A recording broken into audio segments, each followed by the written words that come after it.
Ovulation നടക്കുന്നുണ്ടോ എന്നെങ്ങനെയാണ് മനസ്സിലാക്കുക? Ovulation എങ്ങനെ ട്രാക്ക് ചെയ്യാം എന്ന് ഉള്ള വീഡിയോ ഷെയർ ചെയ്ത സമയത്ത് ഒരുപാട് ഡൗട്ട് ഇത് സംബന്ധിച്ച് വന്നിട്ടുണ്ടായിരുന്നു.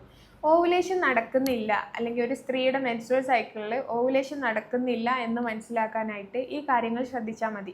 21 ദിവസത്തിന് താഴെയുള്ള മെൻസ്ട്രുവൽ സൈക്കിളാണെങ്കിൽ, 35 ദിവസത്തിന് മേലെയുള്ള മെൻസ്ട്രുവൽ സൈക്കിളാണെങ്കിൽ അവിടെ ഓവുലേഷൻ നടക്കാനുള്ള സാധ്യത വളരെ കുറവാണ്. ഓവുലേഷൻ്റെതായിട്ടുള്ള ലക്ഷണങ്ങൾ, അതായത് നമ്മുടെ ബോഡി ടെമ്പറേച്ചർ കൂടുക, സെർവിക്കൽ മ്യൂക്കസിൽ വരുന്ന മാറ്റം, അതുപോലെ തന്നെ സ്ത്രീകൾ കുറച്ചും കൂടെ റൊമാൻറ്റിക് മൂഡിലേക്ക് വരിക, ഇങ്ങനെയുള്ള മാറ്റങ്ങളൊന്നും ഇല്ലെങ്കിൽ ഓവുലേഷൻ നടക്കാനായിട്ടുള്ള സാധ്യത കുറവായിരിക്കും. അതുപോലെ തന്നെ നിങ്ങൾക്ക് മെൻസ്ട്രുവൽ ബ്ലീഡിംഗ് ഉള്ള സമയത്ത് പാഡൊന്നും വെക്കേണ്ടി വരുന്നില്ല, വളരെ കുറഞ്ഞ ബ്ലഡാണ് പോകുന്നത്, സ്പോട്ടിംഗ് പോലെ മാത്രമേ ഉള്ളൂ, അങ്ങനെയുള്ള സൈക്കിളുകളിലും ഓവുലേഷൻ നടക്കാനുള്ള സാധ്യത കുറവാണ്. ഈ പറഞ്ഞ ലക്ഷണങ്ങളൊക്കെ ഉണ്ടെങ്കിൽ നമുക്ക് സസ്പെക്ട് ചെയ്യാം ഓവുലേഷൻ നടക്കുന്നില്ല എന്നുള്ളത്.